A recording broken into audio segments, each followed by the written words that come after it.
Patience is a virtue. Everything in life takes time. Stay focused. Stay consistent. Stay on your grind. I'm What's right here, good? man. What's good with you, man? Much blessed. Thank you for having me. Welcome to the live. Welcome to the live. About to just see if a few more people gonna come on. You know what I'm saying? Before we start Okay, for for sure. the Street Dialogue podcast. See how we gonna get this going. How you doing though? I'm doing pretty good. Sun just went down over here in the Cali, and yeah, man, just waiting to do some a light setup later on after we do this podcast. Oh yeah. Oh, who you about to do a light setup for? I'm about to finish up the commercial for Compliance Knife Company. It's a tactical knife company. Trying to get the Hollywood look and vibe to those kind of companies now and stuff like that as they're getting more popular. You know what I mean? Right. My co-host supposed to be coming on in a second too. Mike. But everybody, welcome to the Street Dialogue podcast. Dialogue from a street perspective. Today our guest is Danny, the camera Mafia. Danny, just introduce yourself, let people know what you're doing, For that for TV shows and stuff like Right, that. So what I basically do is I try to get like TV shows and before they get even picked up or anything like that, I'll shoot like the pilot or something like that. And then what they do is they'll send those pilots once they get shot to the networks, and then the network executives will look at those pilots and see whether it's worth then giving up a couple $1 million for the budget. You know what I mean? So, and then after that, I hand off those TV shows to some other director of photography. right. That's great. So that's a little in depth of what you do so people could know and everything that you have done in the industry. So what I'd like to ask you first is I just wanted to get into your background and your upbringing so people could know where you from and the lifestyle that you had growing up and where you was raised and stuff like that so people could know. Born and raised here in LA, downtown LA, about 5 minutes away from my front doorstep. I know everybody down here. Everyone knows me, my family. I mean, I filmed from like Snoop Dogg to Be Real, everyone from Cypress Hill. I've done over 200 concerts, 200 concerts, bro. I filmed and done personally and done. I did the first two Coachellas as a camera operator. I've been on, like I said, I've been in so many countries and done so many music performances.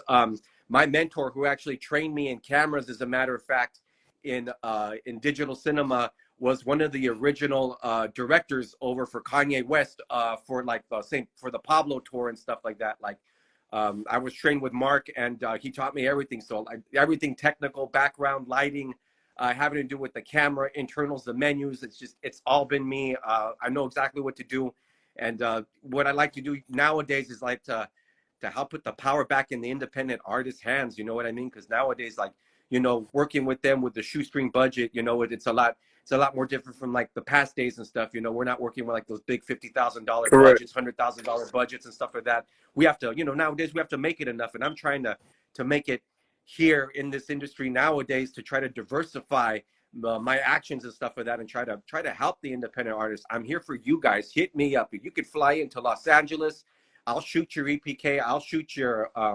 entire package having to do with with your podcast or whatever it needs to be. I'll film it. I'll shoot it, and you can fly back out in the same day and stuff. And I have a great editor. My editor could like flip around the packages, quick turnarounds and stuff like that. Right. Your EPK packages, stuff like that. For your media packages, it's all done from A to Z. So you say you grew up in LA, so you was in a single home or you was with both parents growing up. Oh no! Both parents here, man. This is real LA, man. This is Cali, man. I was raised single parent. My mom raised me. My grandmother raised Right. me with her and stuff like that. Those two women struggling, two strong women struggling, independent, trying to make it happen and stuff like that. And my mom never. My father died. My father died before I was born, so I never got to know my father. My mom never remarried because she loved that man, and out of respect, she stayed by herself. What a wonderful woman! And they put me through school. I've always I came from the other side of the tracks. I wasn't raised with a silver spoon in my mouth and stuff like that. So nowadays, when I try to film and be like now, like try to move myself as a director of photography, and like I try to be like, hey, like I'm just the same as everybody else. I'm from literally from the streets, from the hood. Everyone knows me here. These 5 boroughs in Los Angeles, like everybody knows me. Like it's just funny. Like I'm knocking to people every now and then, running in and out of the airport or something. I'm knocking to like JC on or something, like just to say what's up, or I'm knocking to like MMA fighters or something like that. That every like Rampage Jackson. He Right. remembered me in Las Vegas out of nowhere, bro. He's like, yo, you're my cameraman. I remember you, man. I'm like, yo, man, much love. I remember you too. I used to shoot a lot for UFC, a lot of those big fights, the big title fights. I used to film for those TV shows a lot. And yeah, man, I just love those people. Wonderful, good crowd of people. Dana White, much love to you, man. Hit me up, man. Put me on the PJ, baby. For sure, for sure. So growing up, you say you grew up in a single home. So what actually got you started being from where you're from and coming up how you was raised? Like what motivated you to get into the film industry? Like when was the first time you picked up your first camera? First camera, I'd say probably at the age of 14. It was like those old VHS, those old beta. It was an old beta Panasonic camera. Like I had one of those camcorders my mom had purchased and stuff like that from Sears. She always said, "Don't touch that fucking thing for anything." But I got older and I started touching it, started playing with it, looking at the visuals. I was like, "Oh, I could do this, I could do that." Um, then I started off as a production assistant, just making $80 a day on music videos and stuff like that. And then one day, an actual director of photography noticed that I was like eavesdropping on his conversation with his camera assistant, and was like, "You know what? Come over here. Like, let me see what you about. Do you think you could pay attention and shit?" I'm like, "Yeah, I could pay attention." He goes, "You think you could do the shit that my assistant does?" Because he didn't like that assistant. The assistant doesn't like this. Those guys don't pay attention to their operators. I like to pay Right. attention. I like to soak up the information. So he's like, "I'll tell you what, come report to me tomorrow. Fuck the producers. You come to me tomorrow. You in the camera department now." So how Overnight. old, excuse not to interrupt. So how old was you when that happened? I was so anyways when I touched the first camera was at 16. I was on my first film sets at the age of 18, Wow. 19 when I started as a production assistant. Because I was bilingual and I knew Spanish, they sent me away to Acapulco, Mexico for 3 months Mm. to go talk Mexican with a backpack and all that shit, to talk Spanish and shit. $10,000 in cash in a backpack. And I had to go, network, find my Right. way in through the town, get everyone situated, the crew members when they show up from LA and shit. I had to bail them out of the jail in the middle of the fucking night, stuff like that. Correct. So as you was on the career, so you say you was going in, you was filming and stuff. So what was going on during that film that you was just talking about? The first film that you was The doing. first one we were doing, it was like one of those, it was a drug trafficking movie and stuff like that. We shot it down in Mexico and stuff like that. We had Yeah. who was with Tom Sizemore from Black Hawk Down was with us on that one. He was really cool to work with. I worked with him recently too, right before he had died. About like a good like 8 years ago, we had linked up and stuff like that, and we gotten another movie done. It was a really great movie too. And we'd done it all in Mexico as well and stuff. It was really cool too. I like that movie. I like shooting those run and gun movies where you put the camera on your shoulder. I don't like that. The gimbal where it's all like steady and shit like that. Right. That's not raw. That's not life and shit like that. Especially when you come from where I come from, you're always on your feet. Your head's always on a swivel and you're watching your six. You know what I mean? Correct. Correct. Correct. Correct. Correct. Correct. Understood. Understood. So I wanted to dive into the America's Most Wanted. Okay. Not too many people might be familiar, but that was a top show that was watched growing up.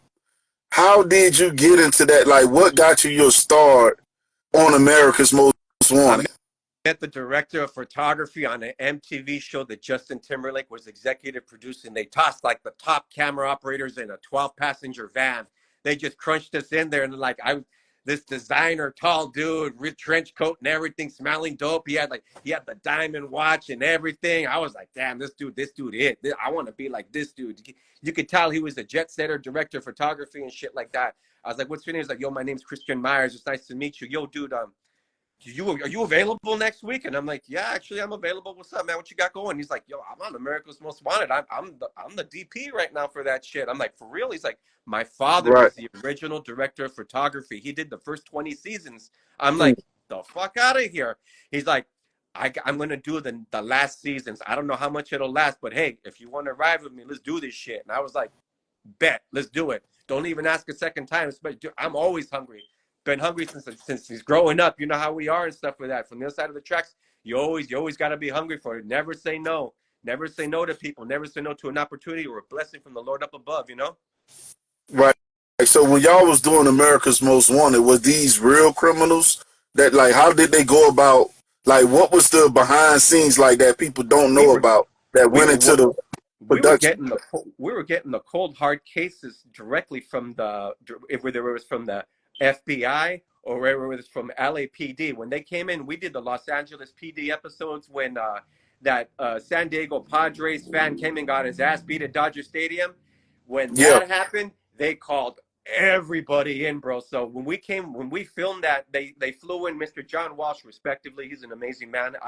They put me on his detail. I was like, this is amazing, dude. Like, I get to be with this man who started the TV show. This man's a legend, with all due respect. And I get to film this guy. This is even cooler, man. They took us all over Los Angeles, LAPD, the SWAT team. They held us up. They had us up over at Dodger Stadium where they brought in the helicopters. We did the cold open there. They brought in the armored vehicles and stuff like that for Mr. Walsh to check out. They even helicoptered us over to the training facility for the highway patrol over off the 405 freeway. I got pictures. I still have pictures on my Instagram page. You can scroll on down and you'll see Right. me on the cop car, mounting the camera on the cop car with the LAPD in the vehicle, looking at me like, who the hell is this kid? Like, we should be arresting him. But I was doing it. I ran with the blessing. They gave me the football and I ran with it. That's what's happened on multiple shows, whether it's been at West Coast Customs, whether it's been on America's Most Wanted, MasterChef. I've gotten shows. I've ran with them. I've even gotten shows that were actually. I even got a movie that I was on. It's just a drone operator, and I saw an entire crew walk, a whole first unit walk, and they gave the Wow. keys to the executive producer, and that lady was crying her eyes out on her Mercedes Benz. I walked up to her and like, "Hey, boss lady, what's up?" And she's like, "I don't know what I'm gonna do. I'm ruined. I need help. I need to make this happen. We have 3 more days on this movie." And I'm like, "Surrender the keys now." She surrendered the keys to the camera mafia. 24 hours later, I restaffed the entire crew with people of color. We were on, we were popping, we were live, we were on fire. We finished that movie within record time, within budget. That lady was impressed. She couldn't believe it. She's like, "How the fuck did you do that?" I hired everyone from the hood, everyone I knew, everyone from South Central, everyone from Larchmont, from man, everyone. I had everybody. You knew me from Slauson or Crunch. I had everyone working as a production assistant, walkie-talkie on. Like, I put everybody on, everyone on as much as possible. You know. That's amazing to put people on and to bring people in, and to give them an opportunity. That's some things that people are not willing to do, to give people opportunities The when they're independent doing things. artists, even the independent artists. I got to work this past month at the BET Awards. Thank you, Lord, for giving me that blessing. I worked on the BET Awards at the Media House before the actual taping happened the day before. I got to meet all these wonderful artists from Atlanta. I love you all so much. Thank you so much. You guys were so nice to me, so much respect. My heart's out to all you independent artists out there. If you ever fly into Los Angeles, need some help or anything like that, you only have, whatever money and stuff, that I can help you out. I extend my heart, love to all of you guys and all my respect. You know what's up.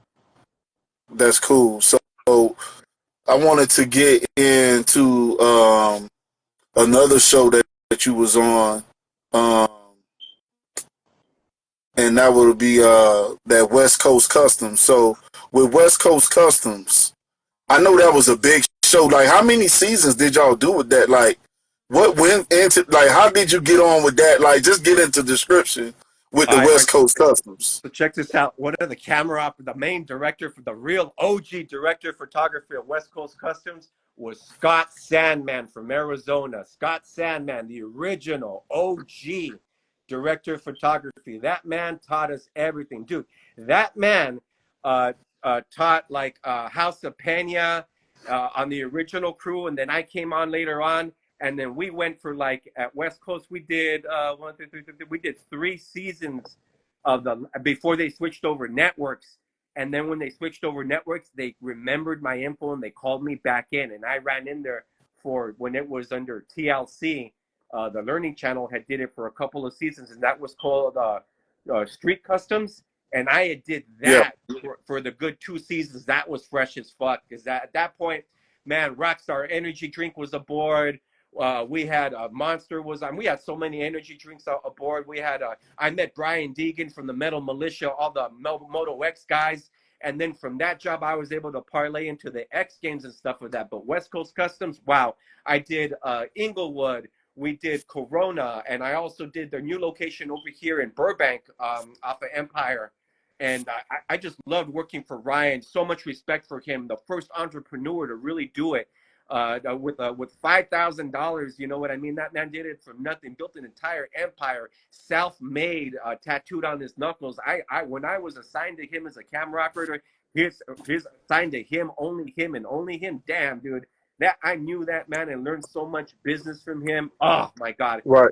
Uh, it's hard to get a good lunch with him, but if I ever get a chance to sit down with him, I just want to just tell him how much I just admire his business sense and his swagger and his swagginess. And dude, he taught me early on back then to get out of my comfort zone and to get out there and get it, bro. And being like a half Mexican and stuff like that, you know what I mean? Like, damn, dude, it was hard to be one of the first Hispanics to be in control of a television show with such esteem and such West Coast Customs. Damn, I raised half of you guys. Half of America I raised. And my For blood, I real. love half of you. I love all of you. Shit. Oh my God. So that's something intriguing, and I want to get a little bit too more on that. So, by being a Mexican in the film industry, how hard is it to get gigs? You know, Bro. and being in competition with all these people, especially working in Hollywood. Like, let's dive into that. Like, what was the struggles that you had? Getting certain And gigs. continue having because I don't have that representation. Like I said, I wasn't born with a silver spoon in my mouth. I don't got the last name, the skin color. I don't got the representation. I don't got the bank account. That's all those are against me. All those variables against me. And seriously, what has gotten me out of this and has gotten me like to wherever I need to be at straight up, I'll tell you, dude, it's been my talent. Because seriously, when you take away all of the gimbals and you take away the stabilizers and you put the camera in the cinematographer's hand, these people are lost children that don't know what it's like to be at war. And that's when the scars come out. That's when my abilities come out. That's when that red cape comes out. And Right. it's just not just my nationality. It's my hood on one shoulder. It's Los Angeles on the other shoulder.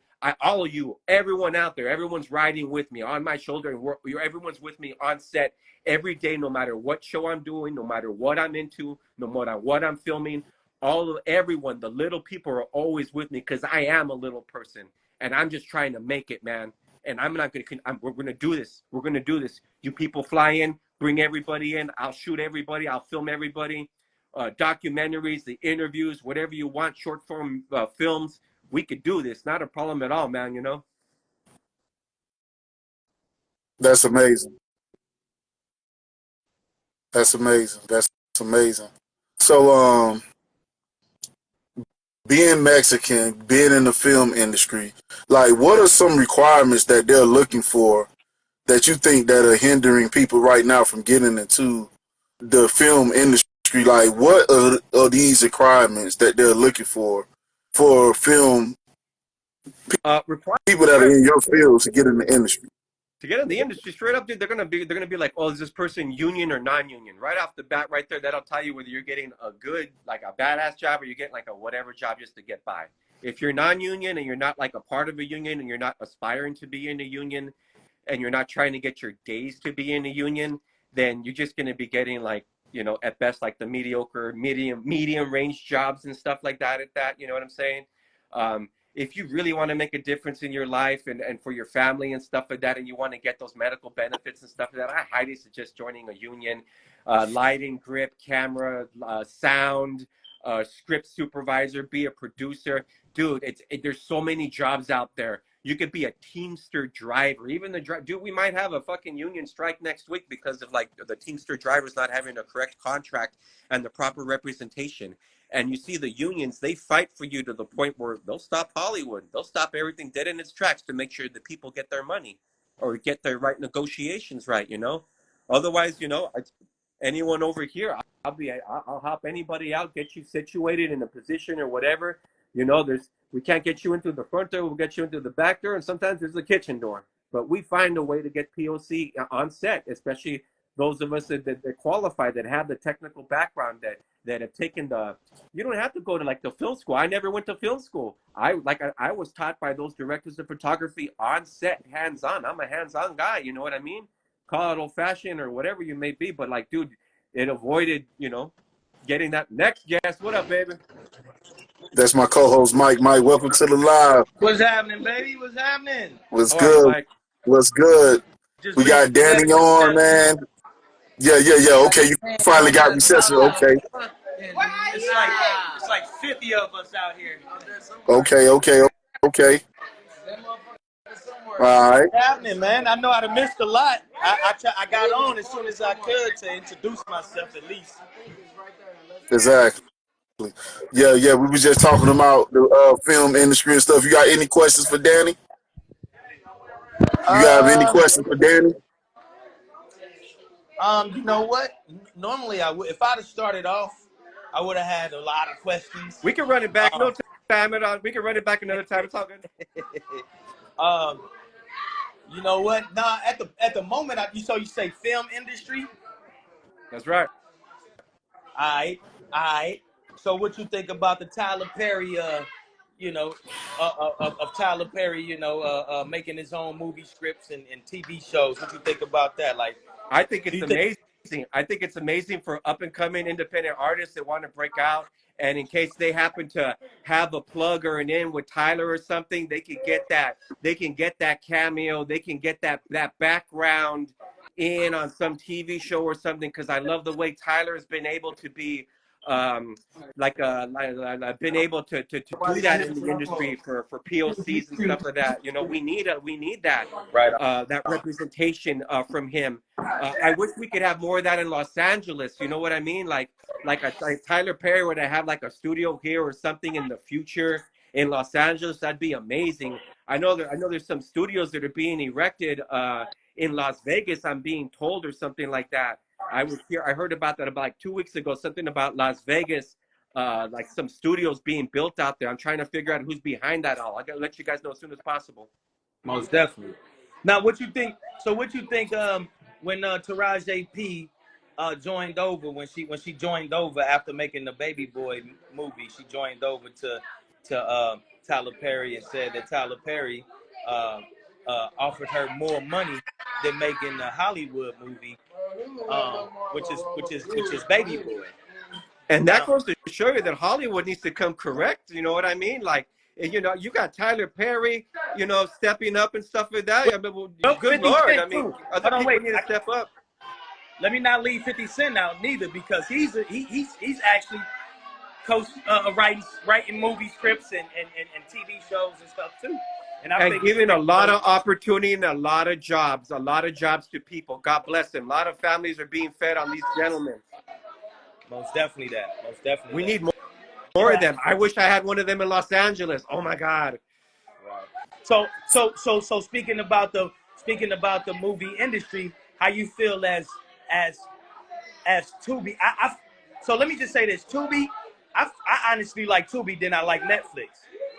And the reason is because Tubi play things that, they give people opportunities to get their stuff aired on Tubi, but then again, they bring back old school movies, And that I can appreciate. I can appreciate them old school movies. I love that. I love them old school movies.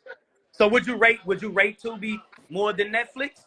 Actually, as a matter of fact, right now, this current moment in time, I would, yes, because they're a breath of fresh air.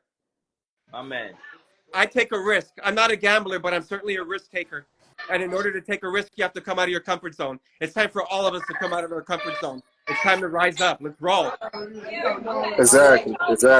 So, Danny, I would like to ask, what do you think they need to improve in the industry, the film industry? What improvements do you think they need to improve in the film industry, especially with the low pay, them not paying the filmmakers like they supposed to be? Like, what do you feel needs to be improved? If you was to make improvements in Hollywood, like, what would be the top 3 things you would improve? First off, I would not let them use artificial intelligence. AI is going to kill everything. It's going to kill all the media. It's going to kill the music industry, the film industry, the television industry. It's going to kill fucking social media. Then the poor Instagram models, the poor babies, God bless their little bodies, man. They ain't going to be able to eat because everything's off of AI now. Well, you know what? I agree on that too, because it's crazy. I make beats. But my one of my buddies, he got a program. I had to cut my camera off right quick, but one of my buddies got a program that he make beats on, and it's an AI. It's artificial. It's an AI program, and he can generate a beat within 2 minutes. All he gotta do is put in the type of beat that he want, what he want in the background, whatever, right? And see, I'm sitting here doing the hard part while I'm putting it together out of my mind. I'm making it. I even bought that vocal 2 with the microphone, and I can beatbox it from my mouth. Oh, okay. Yeah. And so sure. it got to that point until now, dude, you can go on AI and you can write your lyrics in the AI, write the type of song you want it to be, and it creates a whole song, right? You can take AI and take a picture and say, hey, I want a cartoon picture with a Halloween background, and it'll do it for you, right? So yeah, I agree AI is taking over. And do you think it's a way to stop that, though? Do you think it'll be a way in the future to stop that? They got to pull the plug on that shit now while they got the chance. Otherwise, that thing ain't going to let itself get the plug pulled on it. You know what I mean? You know, we almost at that point in that, like in the Terminator movie, when that shit becomes aware of itself. You know what I'm saying? And it's like, damn, do we need these cats anymore? Meaning us, like shit, man. But like, we need to preserve this stuff. We need to band together and make sure that all of us as creative artists know that, you know, that's a detrimental thing. And how can one be creative if something's done artificial? Right. Mike, it's too much in the background where you at. You might have to go back inside. No, cause me and my old lady finna roll out. Like I said, we was just coming from a wedding. One of my best buddies just got married today. Congratulations. But a guy called me and said, we got this podcast to do and I ain't at home to do it. And so I said, I'ma just jump on just to show my face. We'll do a part 2. Yeah. I mean, most definitely. I would like for it to be another part 2. But we just came up with this idea. And actually the idea, let me tell you, it happened on a freestyle. All right. Right? So a guy say, hey, let's get on Instagram tonight. And I was like, yo, bet, let's do it. And we get on Instagram and we just, you know what I'm saying? It just went crazy, man. It just went crazy. And so I say, yo, me and him, we say we should make this a thing. And I say, yeah, let's make it a thing. And so we came up with the name and we say, we're going to do an Instagram podcast. It's easier. People ain't got to travel, you know what I mean, to come to do a podcast. We online already. And it's just make it easier. And so I said, yo, let's do it. And so, but out of respect for the business, I wanted to just pop in as being one of the owners of the business as well. I just wanted to pop my face in, say a few words, you know what I'm saying, introduce myself. So hopefully it'll be a next time, man, where, you know, I'm free. I ain't got nothing to do. And I, you know, even if a guy got something to do, I'd do a podcast with you myself and he pop in and he introduce himself and then he be out, you know. But it gets deep, man. It gets deep. When I got time, because I get deep. I bet. You ain't watched the first one, I get deep. I be having deep thoughts and deep questions, man. But right now I'm kind of occupied. But I appreciate you coming on the podcast, man. I really appreciate you. Thank you. Nice meeting you. Much blessed. Man, normally I have like some background going, some horns and some claps or whatever the case. As you see, I'm not in the studio right now, but I appreciate you. Hey, God, that's a brother from another mother. I appreciate him too.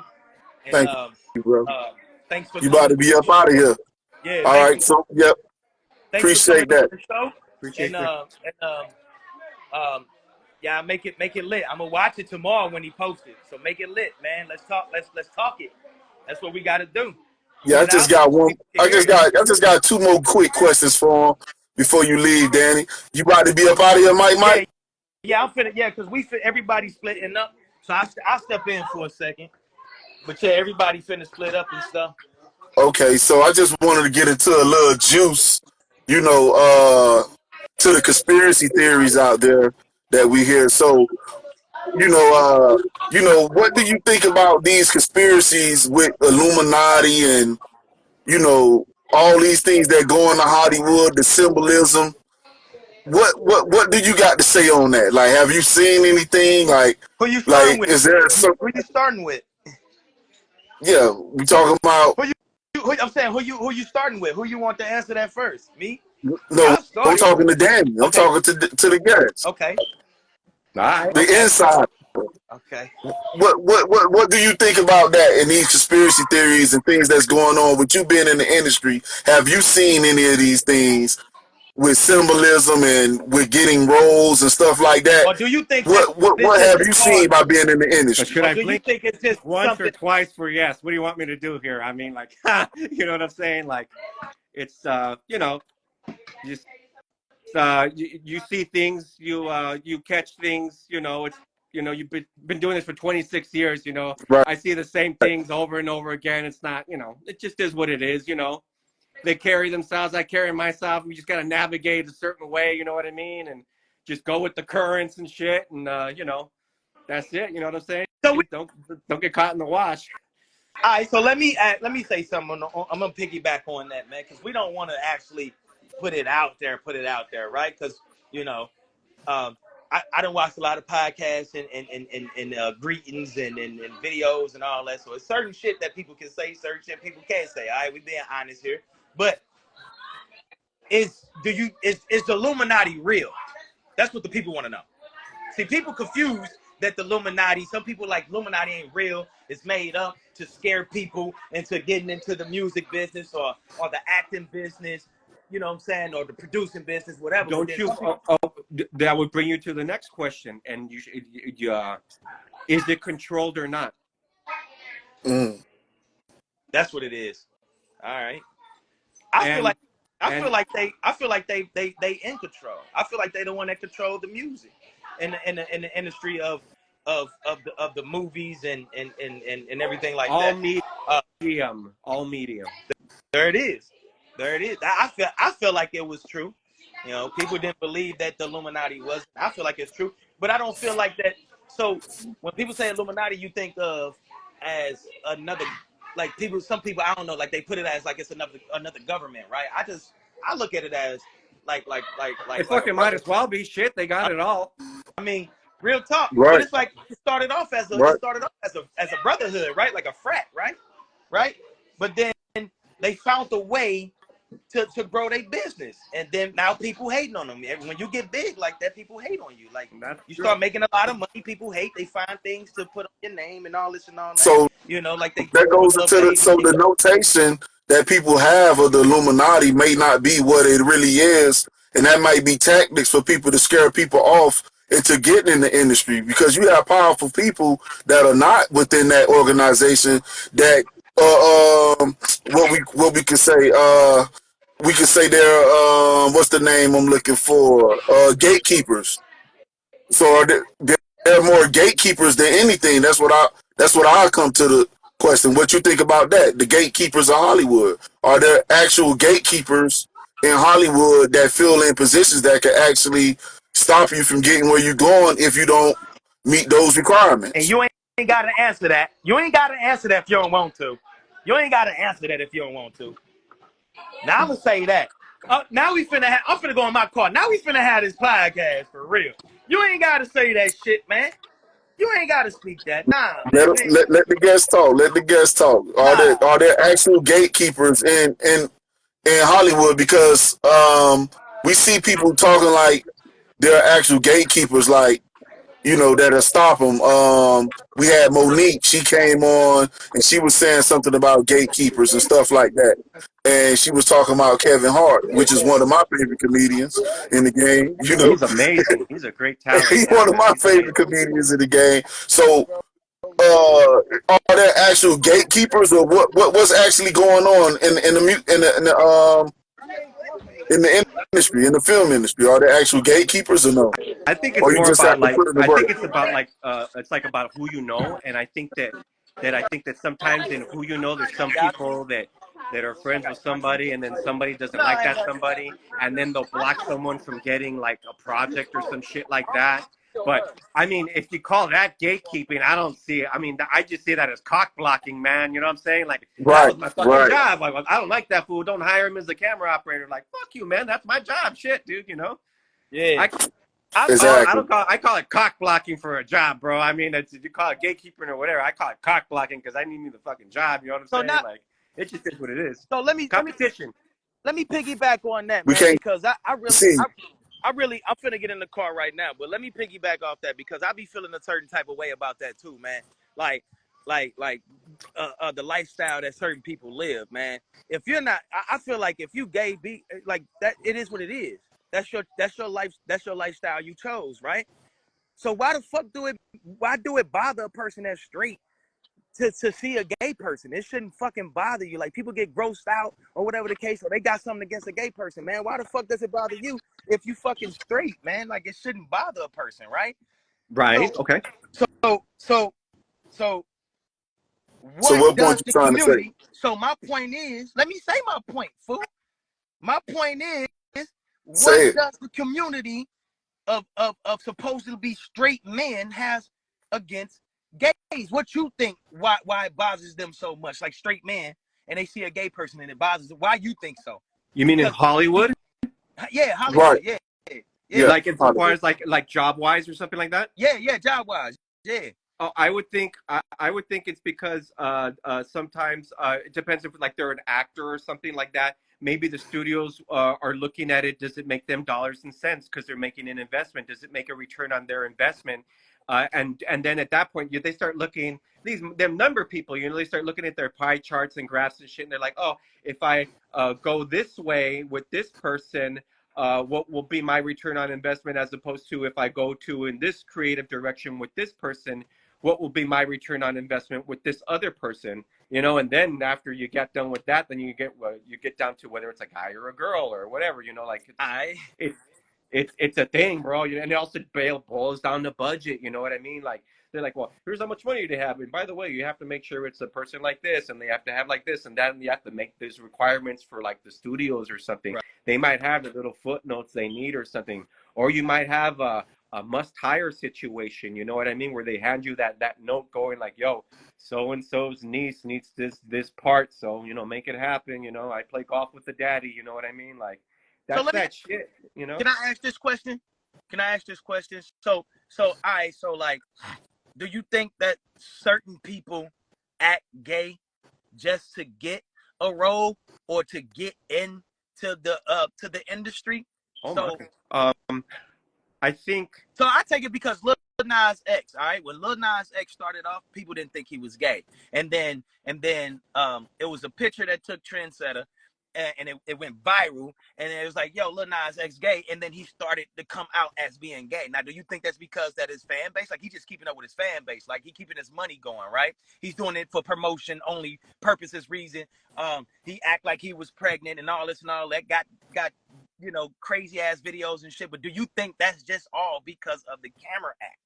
Like, That takes you back to like, dude, it takes you back to like the 1980s with like Motley Crue and shit like that, and they had like the pentagram upside down, and they're on tour and shout at the devil and all this shit. Like, yeah, okay. bro, it's just a gimmick, and that's what sells albums. Wow. That's, you know, that's what the Biggie and Pac, you know, when he yells, I'm just trying to sell some records, man. You know what I mean? Yeah. Like, oh, by the way, yo, now that I have someone, you guys check this out. My lighting guy was on set with Tupac many years ago. Listen to this one. Okay. My lighting guy hits me up. He goes, yo, I was on set with Pac many years ago.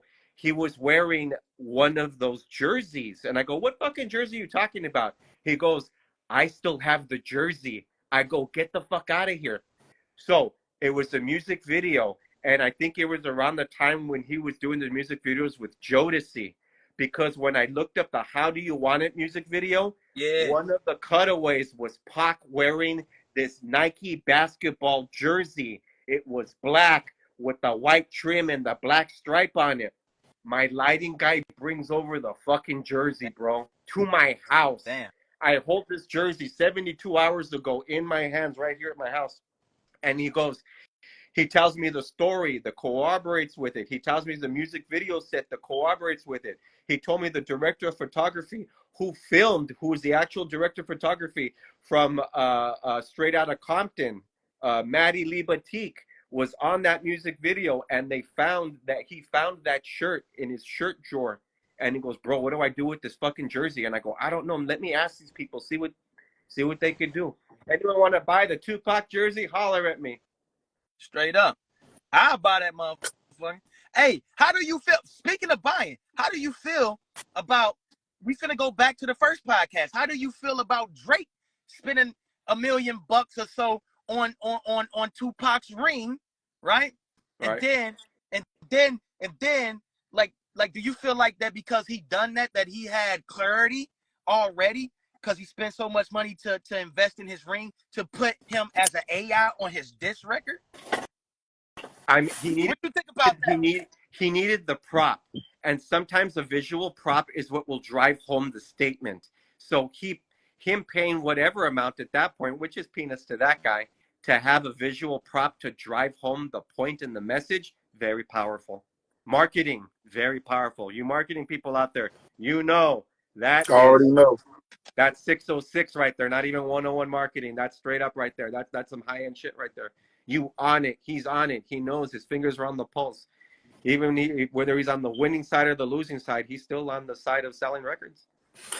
So, I have another question. So, who do you think are your best directors right now in the game when it comes to directing movies? And who would you like to film for? Like, who would be your top 4 directors that you would like to film for in the film industry? Well, really quickly, music video wise, still the heavyweight champion in music videos, Joel Labisi. Joel Labisi, the best. Joel, you're going to watch this podcast. I know you are because I'm going to send it to you, my man. He changed and shaped hip hop. Joel Labisi's the best director of photography. I want to film with him and for him. Any one of his next music videos, I'm down for that shit. I never shoot music videos, but I'll suit up for that, man. But back to the film industry, I'd like to shoot for like a Steven Spielberg or a Roger Deakins, that director of photography. Right. And Spielberg would be dope, man. Or Clint Spielberg, Eastwood. yeah. I'll suit up for Clint Eastwood. You know what I mean? I'll cowboy up for that, man. You know, you gotta give. I want to give some culture to some crews. You know what I mean? And give. When you have the camera on your shoulder, it's an extension of you as a person, just the same as like Slash from Guns N' Roses. His guitar is an extension of him, you know, and the way I move that shit around, damn, it's so good, man. It's good.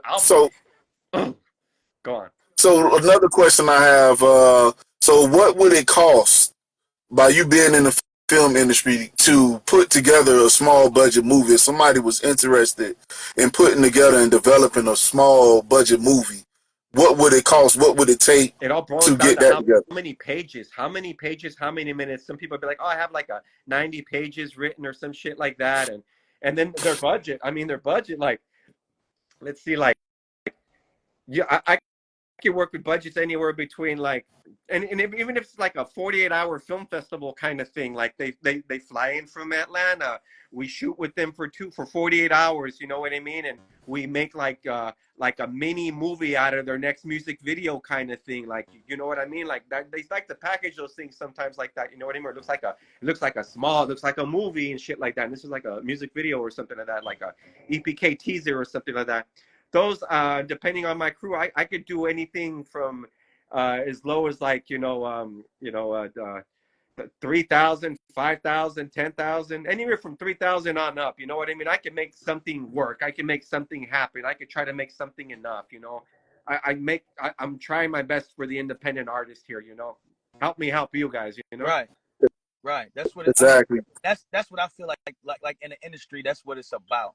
You know, people got these weird ass, these weird ass ways of thinking things. Like, I feel like that's basically what it is about. I can make this shit look expensive. Yeah. Like I can make, like, dude, look at me right now. I have a $3,000 light on me right now, and I'm just like just sitting here casually talking to you guys. Like, you know, like I just make things look good. Like, I can make the 3,000 look like 10,000. I can make the 5,000 look like like, it goes up on the increments on how I can make it look expensive. Do you think that a lot comes on to the person that's directing it, like as far as like Creativity.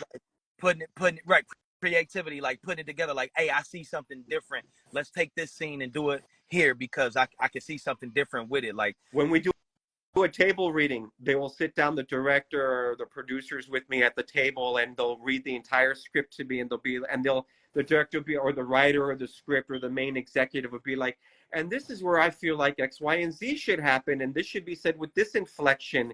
And then when they give me their idea of what they want creatively, I give my interpretation of that visually, and then like I'll offer that up, and I'll be like, okay, let me audition to use some ideas.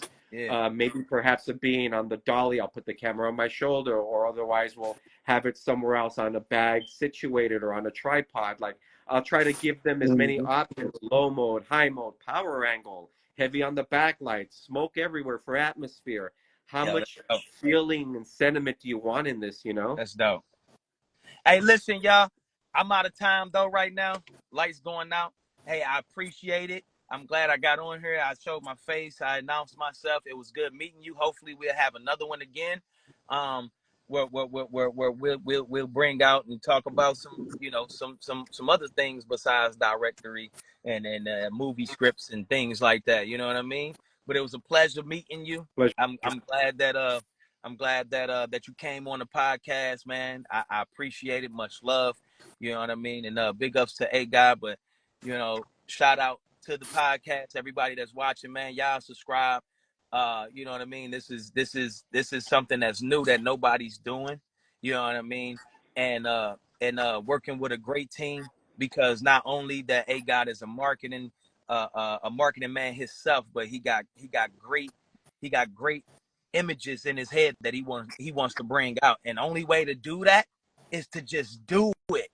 You know what I'm saying, people? If y'all got something in your mind you want to create, just do it. All right? Don't sit back on it and think about it too hard. Just do it. Nothing to it but to do it. Exactly. But I want to appreciate y'all. My name is Mike. Yeah. Mike. You know what I'm saying? Welcome to the podcast, y'all. I love y'all, fans and everybody. I love y'all. Hey, I appreciate you, bro, for getting on. Hey, God, I'm going to holler at you tomorrow. I'm out this mug, man. All right. Hey, I wish I could be on more, but I got a newlywed party that I got to attend back to. but turn up, man. Y'all turn up, man. I'm gonna catch you tomorrow. All right, for sure. All right, yeah, y'all. Danny. So we gonna just wrap it up then.